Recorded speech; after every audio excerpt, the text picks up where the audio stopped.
Hello tout le monde, j'espère que vous allez bien. Aujourd'hui est un jour très spécial puisque j'ai décidé de faire mon sapin de Noël. Je voulais le faire avec vous comme l'année dernière parce qu'il y a des choses que je vais faire en DIY. Donc voilà, je suis super contente, je suis surexcitée. Ça fait longtemps que j'ai pas fait des trucs avec mes mains, du coup ça me démange. Là j'ai vraiment envie de commencer tout de suite. Donc je vous avoue, je crois que c'est la première fois de ma vie que je fais mon sapin aussitôt. D'habitude je m'y prends toujours à la dernière minute. D'ailleurs l'année dernière je crois que je vous avais posté la vidéo le 10 décembre. Tout le monde avait fait son sapin de Noël sauf moi. Cette année, voilà, j'ai décidé de m'y prendre en avance. J'espère que le résultat va être à la hauteur de mes attentes parce que j'ai déjà l'image dans ma tête. J'ai plein d'idées. J'ai envie de repartir un petit peu sur le même esprit que l'année dernière, mais en version moins colorée, un peu plus sobre. J'espère que ça va être joli. Je vous propose de voir ça avec moi. On va faire ça tous ensemble. Il y a des choses que je vais réutiliser de l'année dernière parce que je les aime encore beaucoup. Donc ce que je vous propose, c'est quand même de regarder la vidéo que j'avais fait l'année dernière parce que franchement, elle était méga complète. On va passer direct à l'essentiel. Je vais monter le sapin. Je pense que Sam va m'aider un peu. On va monter le sapin, on va commencer à le décorer. Je vais faire le DIY et voilà. Donc c'est parti, si ça vous intéresse. Restez avec moi. On y va.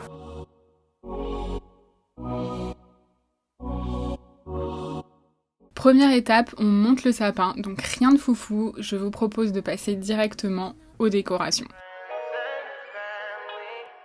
Je vais réutiliser quasiment toutes les décos que j'avais fait l'année dernière, je vous les remonte vite fait, mais sachez que vous pouvez retrouver le tuto de chacune d'entre elles dans la vidéo justement que j'avais fait l'année dernière. Vous avez juste à cliquer en haut à droite. Cette année encore, je voulais repartir sur un sapin fleuri. J'ai donc acheté des fleurs artificielles chez Truffaut dans les tons écrus que je vais venir placer directement sur mon sapin. Comme j'ai envie de partir sur des codes couleurs neutres avec de l'écru, du blanc, du noir et du doré, c'est parfait car les fleurs ressortent vraiment bien sur le vert du sapin. Une fois que les fleurs sont placées, place à la déco et donc à ma partie préférée, les DIY. Donc comme j'aurais utilisé mes décos de l'année dernière qui sont blanches, j'ai décidé de ne réaliser que des décos noires pour contraster. Ça va faire un joli mix. Donc pour ça, j'ai acheté de la pâte Fimo Soft noire. Alors pour la première déco, je me suis inspirée de mon vase Anissa Kermiche que j'adore, que je vais recréer en noir mais en version miniature. Donc dans un premier temps, je crée la partie centrale du buste avec le décolleté et la poitrine. Je roule une boule que j'aplatis légèrement, puis je sectionne un côté. Je façonne chaque partie en pointe pour former les seins. Ensuite, je roule un bout de pâte pour créer un boudin. Je coupe les extrémités et je viens placer le boudin au-dessus du premier morceau. Ce colombin va en fait servir à créer les bras et les épaules. Et comme je veux créer une épaule après l'autre, je coupe le boudin en deux et je l'écrase au niveau de l'emplacement du cou. Avec un ébauchoir, je scelle les deux parties entre elles en modelant petit à petit sans déformer. Puis je reproduis les mêmes gestes avec le deuxième colombin pour créer l'autre épaule.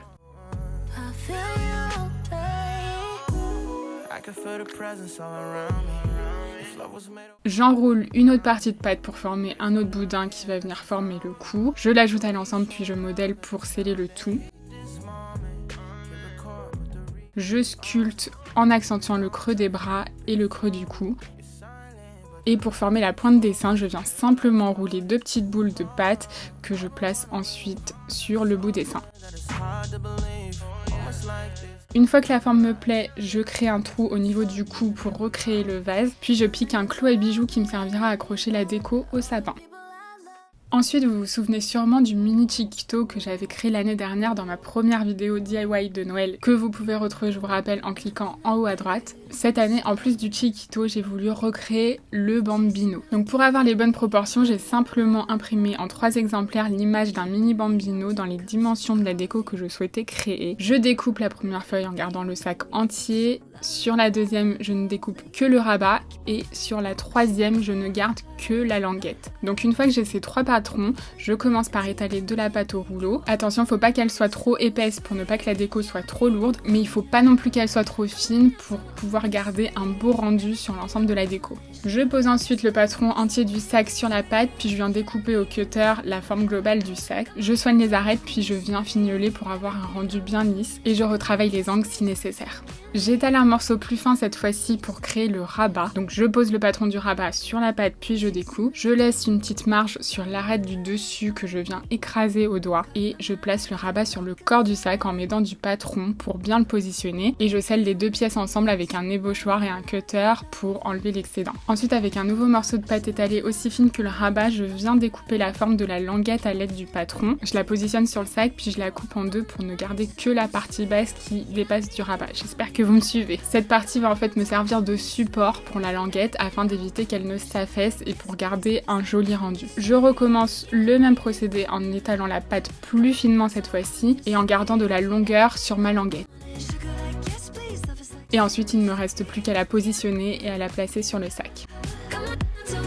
Pour la poignée du sac, j'enroule de la pâte, puis je l'étale et je découpe une forme allongée. Donc j'ajuste la largeur et la longueur de l'anse en prenant en compte l'épaisseur et la largeur du sac. Quand la longueur me paraît correcte, j'écrase les deux extrémités avec le doigt et avec une pointe, je viens faire des petits traits sur mon anse pour recréer les coutures. Je soigne les finitions du corps du sac une dernière fois, puis je viens placer ma poignée en ajustant de nouveau si besoin. Je fais ensuite des mini traits sans trop appuyer, attention, partout sur le sac pour les surpiqûres. Ça c'est vraiment le détail qui donnera une jolie finition, vous allez voir. Ensuite, il ne me reste plus qu'à faire le J de Jacquemus. Donc pour ça, rien de plus simple, je vous l'avais montré l'année dernière. Je crée un boudin hyper fin que j'enroule et que je découpe pour former un J. Je le place ensuite sur le sac et voilà, c'est terminé. Donc pour les DIY suivants, je vais simplement recréer plusieurs décos que j'avais fait l'année dernière avec de la pâte fimo noire. Donc pour pas répéter toutes les étapes, je vous invite simplement à regarder ma vidéo de l'année dernière. Ce sera moins long que de tout vous réexpliquer ici. Donc je vous rappelle que vous pouvez cliquer en haut à droite pour voir les tutos de toutes les décos que vous allez voir maintenant. Je refais donc les fameuses boules boobs inspirées des tasses de 1320 degrés, la marque de céramique que j'adore. Je refais aussi les nœuds, les petites fesses, etc. Donc une fois que toutes les décos sont faites, je mets le tout au four pour la cuisson et je vous laisse regarder toutes les petites décos que ça donne. D'ailleurs, vous voyez qu'une fois que la fimo est passée au four, elle devient mate. Le rendu est vraiment super beau. Alors comme j'ai peur que le noir ne ressorte pas assez sur le sapin, j'ai décidé d'ajouter de la dorure sur les créations. Ça va vraiment venir apporter la petite touche en plus et ça donne aussi un côté plus chic et plus festif pour Noël, c'est un peu mieux. Donc pour ça, j'utilise simplement du papier à dorer avec de la miction que j'ai trouvé chez Cultura. Le principe est hyper simple, il faut juste appliquer la miction au pinceau à l'endroit où on veut dorer. On attend quelques minutes, puis on pose les feuilles dessus en frottant pour que la dorure reste justement sur l'objet. Il faut faire ce procédé plusieurs fois pour bien dorer et pour avoir une finition impeccable. Une fois que c'est fini, franchement, c'est magnifique. Donc après toutes ces décos, j'ai voulu apporter une touche de lumière. Donc pour ça, j'ai décidé de reproduire mes boucles d'oreilles Jacquemus en forme de J que j'adore. Je ne vous les présente plus d'ailleurs. Ça va vraiment apporter de la lumière et quelque chose en plus. À condition par contre d'en avoir beaucoup. Donc là, je vais en faire à peu près 8. Comme ça, je vais bien les répartir sur le sapin. Donc pour recréer la forme, vraiment c'est hyper simple, vous allez voir. Première étape, je roule un boudin de pâte assez long et fin. Je place ensuite le boudin sur du papier cuisson et je le dispose en forme de J, en suivant bien la forme de la boucle d'oreille en fait.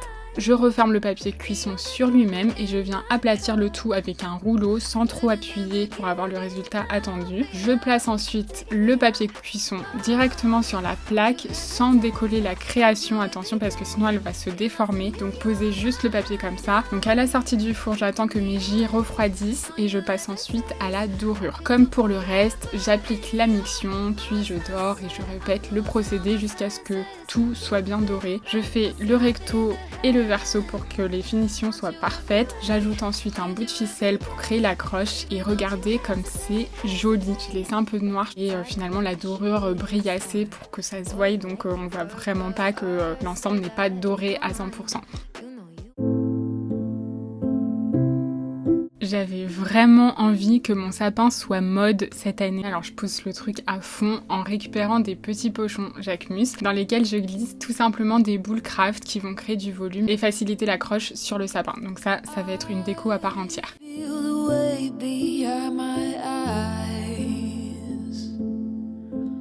Ensuite, même principe, quitte à y aller, je me suis dit autant y aller à fond. Donc je récupère des étiquettes de marque pour en faire également des décos. Donc si jamais vous n'en avez pas, il vous suffit d'imprimer les logos de vos marques de luxe préférées sur du papier cartonné et d'y ajouter de la ficelle. Puis, dans le même esprit, je fais des nœuds avec des rubans siglés que je collectionne. Donc ça, franchement, on peut facilement en avoir quand on achète du maquillage de marque par exemple, ou des parfums, c'est assez simple à trouver. Comme l'année dernière, je décide de faire de faux cadeaux pour décorer le dessous du sapin. C'est quand même plus chaleureux, je trouve. Pour rester dans les codes couleurs, j'ai acheté du papier craft noir et écru. J'emballe donc des boîtes vides avec les différents papiers, puis j'enroule une ficelle fine tout autour que je répartis aléatoirement sur le côté du paquet. Franchement, c'est simple et canon.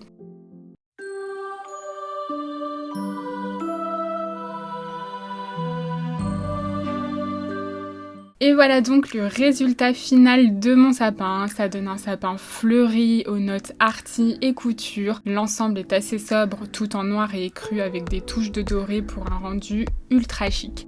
Le résultat est vraiment trop canon. Enfin franchement, j'adore, j'aime trop.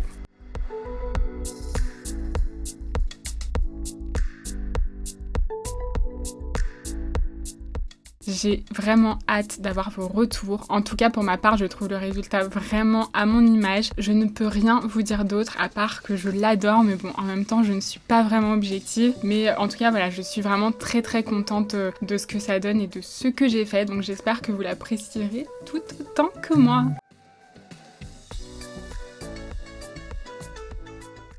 Et voilà, c'est tout pour aujourd'hui. J'espère que cette vidéo vous a plu.